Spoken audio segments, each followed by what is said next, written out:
Welcome to our channel. Mortgage life insurance can pay off your home loan if you pass away, but is it the right choice for you? Follow these step-by-step instructions to make an informed decision. Step 1. Understand what mortgage life insurance is. It's a policy that pays the remaining balance of your mortgage to your lender if you die during the policy term. Step 2. Recognize the key difference between mortgage life insurance and term life insurance. Mortgage life pays only your lender, and the benefit decreases as you pay down your mortgage. Step 3. Compare costs by getting quotes for both mortgage life insurance and a comparable term life insurance policy that would cover your mortgage amount and other needs. Step 4. Consider term life insurance instead, as it typically offers better value.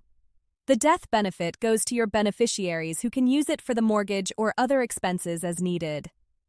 Step 5. Evaluate your overall coverage needs beyond just the mortgage.